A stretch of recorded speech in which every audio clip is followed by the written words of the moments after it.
شكلي مصدوم. السلام عليكم متابعيني، شلونكم؟ ما شاء الله يا رب بألف خير وعافية. شفتوا هذه طبعا على السريع صورت لكم طلعتنا للمول، شفنا مال شجرة أعياد الميلاد لإخواننا المسيحيين، وطبعا أجواء حلوة كلش حلوة بالليل يعني. طلعنا هذه الشجرة محضريها، واليوم راح أسوي الدجاج، أتبل الدجاج بالليل. هسه بالليل قاعدة أصور لكم يعني.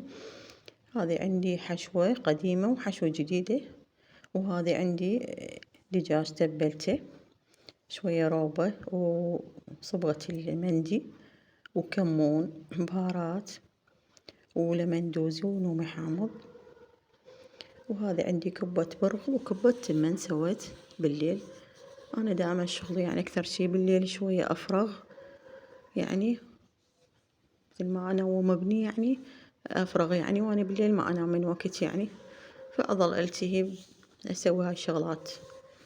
مثل ما جاي تشوفون السنق طبعا مخربط وصارت يعني هوسة بعد شغلات الكبة. هنا بديت ألملمهن وأرتب لأن ما أحب أشتغل ويعني والمطبخ مثل ما يقولون مخربط كلش.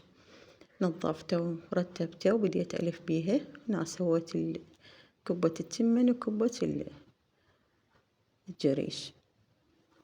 وهنا طبعا صباح الخير أقول لكم، بعد ما تبلته زين راح أبدي بيه.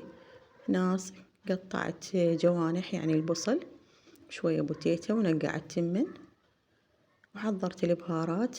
راح أبدي أسوي التمن مندي عادي.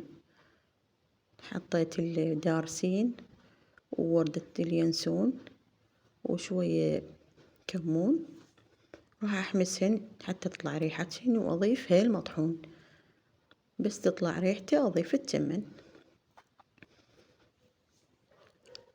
وبعدين راح أبدي أصفط بالصينية مال الشوي البصل جوانح والطماطة قطعتها، وأضيف الملح وبهارات. ما أضيف هواي بهارات، شي قليل كلش. راح أتبه وليمون عصرت عليها، وراح أخليها بالفرن تقريبا ساعتين إلا تستوي يعني. بس أغطيها من فوق أول مرة حتى تتفاعل يعني البخار ويا البخار اللي يطلع مع البصل، وهاي النكهات كلها تمتزج، وشوية حتى تصير ترفة. قريب ما تستوي كلش يعني أوخر الغطا من عندها، والفرن أخليه على نار وسط، وأبدي أشوف باقي شغلي لحد ما يخلص.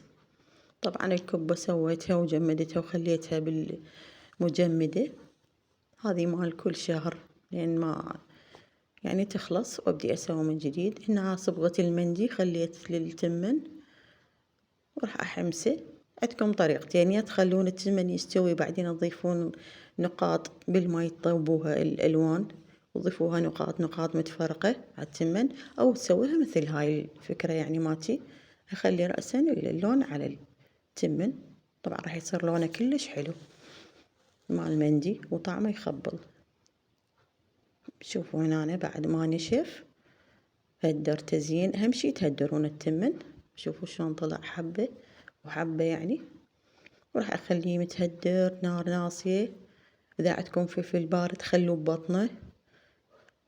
وهذه النتيجة النهائية، شوفوها الدجاج طبعا ذاب ذوب، طعمه حامض وكلش طيب. سامكم العافية، ولا تنسوني باللايك والاشتراك.